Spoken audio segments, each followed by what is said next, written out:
Senator Padilla, thank you so much for holding this hearing. Couldn't be more important, it couldn't be more timely, and thank you for all your work on this subject. We're lucky to have a former Secretary of State from California in the Senate, and Attorney General Bonta, thank you for all the litigation you brought on this topic and so many others to defend our state from some of the harmful policies of this administration. Greatly, greatly appreciated. I do have to take issue, Mr. Richard, with something you said. When you said that the Speaker's comments, which you quoted, must reflect a misunderstanding that he has of how the voting works and how absentee ballots may differ from same-day voting or early absentees may differ from late absentees. There's no misunderstanding. Everyone in this building understands how elections work. We depend on them. We understand exactly how absentee ballots can differ. So when the Speaker says that it must be fraud, he can't prove it, it must be fraud, he's just lying to the country. And this is what has really differentiated this decade from the decades that preceded it, people's willingness to simply lie about our elections, to cast doubt on our elections for political purposes. I chaired the hearing of the January 6th committee that was focused on the efforts by the administration in 2020 to pressure state and local elected officials and poll workers. We focused very heavily on Georgia, on the courage of Brad Raffensperger not to find 11,780 votes that did not exist, and the courage of Gabe Sterling, who warned that people would get killed, and sadly people did get killed. Election workers like Ruby Freeman and Shay Moss, who demonstrated great courage when their lives were turned upside down. And in Arizona, Speaker Rusty Bowers, who testified that when he was pressured by Giuliani to overturn the results there, that he took an oath to the Constitution and he had a responsibility to God not to violate his principles. My question, I guess, and I'll start with the two of you in Georgia and Arizona, is that bulwark we had in 2000 of state and local elected officials, many of them, like yourself, Republicans, Mr. Richer, protected our elections because they were devoted to the law. My question is, whatever have you seen in your states to essentially purge those people? In Arizona, I understand that the legislature is considering a bill that would authorize ICE at polling stations, even require it. So how has the safeguard of independent elections officials been battered over the last year or years? And then I have a question for our remaining witnesses after that. Thank you, Senator. My name is Commissioner Mo Ivory. And I will say that I think there are two instances. Our state election board in Georgia has taken steps to pass legislation that takes the Secretary of State out of the position of Chief Officer of the state elections and allows them to appoint their own superintendent to do such. So that is one area where they're taking away the power of a decision that they do not agree with and handing it over to someone who they will put in place to make sure that it is the result that they want.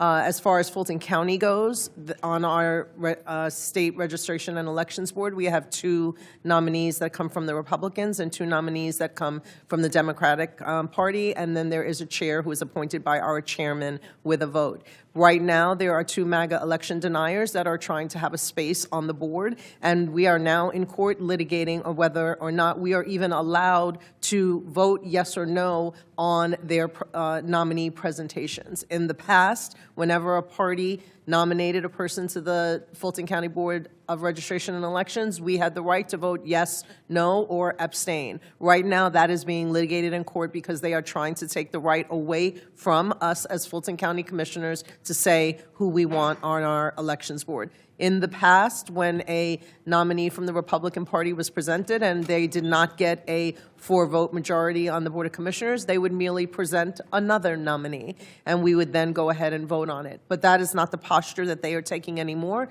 They want these election deniers on the Fulton County Board of Registrations and Elections, and they're taking it all the way to court to do that. So these are some of the actions that we've seen in Georgia. And I think, if I'm not mistaken, that taking Brad Raffensperger off that commission and putting someone else in allowed the commission to come up with phony findings that were used to justify the execution of that search warrant. Absolutely. And Mr. Richer in Arizona?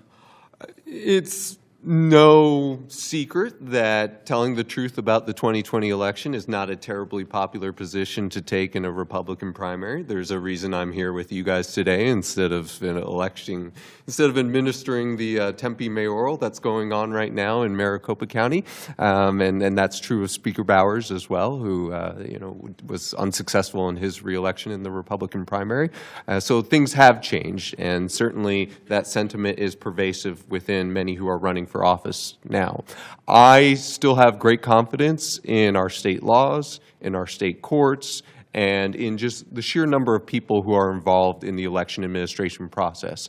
I think that elections will be administered lawfully and fairly. I still think that the greater risk of disruption and harm to the process comes from the national level, comes from leading federal spokespeople, and comes potentially from the federal government itself, which I think could be the new chapter that was perhaps presaged by the recent activities in Fulton County. If I could just ask the two remaining witnesses very briefly, what efforts are you making in California? What efforts can be made to try to insulate local elections officials from pressure from their own states, or in California, where the state can help local elections officials should the federal government seek to intervene in a particular House race, for example?